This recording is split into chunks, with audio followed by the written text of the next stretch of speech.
Welcome back to our scam series. You are here with Christian again, our AVP of risk, and she is going to talk to you today about classic scams that are currently going on. Christian, take it away. So we're going to talk about three that we're seeing a lot of.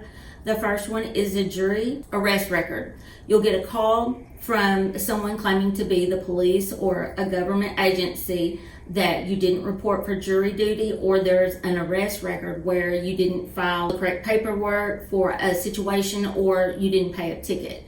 And in order to resolve the matter, you had to immediately make payment or they were going to come to your door and arrest you right then.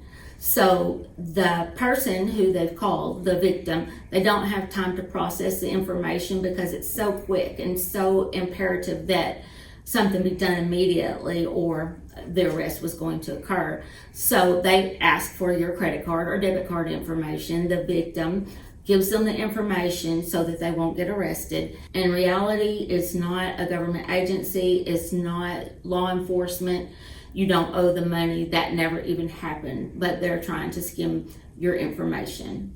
The next one, a lot of folks have heard about this one, is the sweepstakes. And when you say it out loud, you realize that some of this just couldn't happen.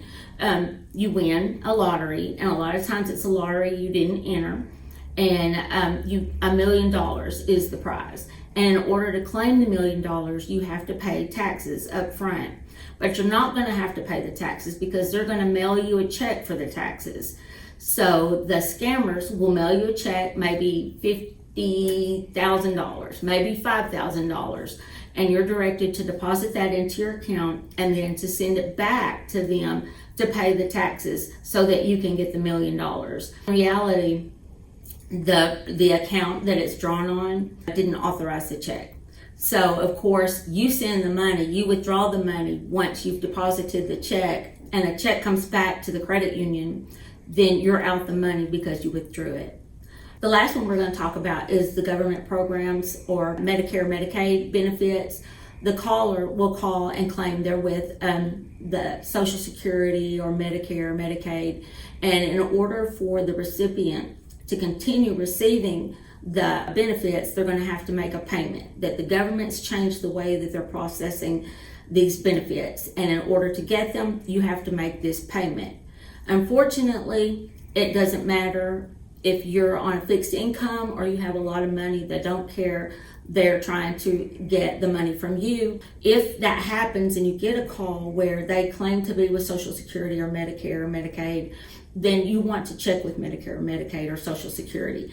Never make payments over the phone to someone who claims that they're with that organization. What is the best practice for these people to prevent any of these scams that you've talked about today? So for the jury duty or arrest record, don't ever give anyone money over the phone when they claim that you missed jury duty or there's arrest pending. You want to check after you talk to these folks. If you feel like it could be possible with the jury duty, you can call your local county clerk or call the police department. If it's late in the day, call them the next morning because there's not anyone going to show up at your door. That's not how they process that. For the sweepstakes, if you really win a sweepstakes, if you enter the sweepstakes and you feel like you could have won, you're never going to pay your taxes up front. They're not going to mail you a check and tell you to pay taxes with that check. You will either pay it at the end of the year when you pay your taxes, or they'll take it from your winnings. So never take a check from someone and deposit it and send money back. The last one is the government and Medicare, Medicaid, Social Security. You have access to these numbers online. Hang up. Don't give anyone any information who claims to be with those organizations. Hang up and call them. You can get that information online, look up their phone number and call them, and double check before you give out your information to anyone. Great information. We are going to wrap up today, and we hope that you join us live next Thursday, September 29th. Christian and I will be going live.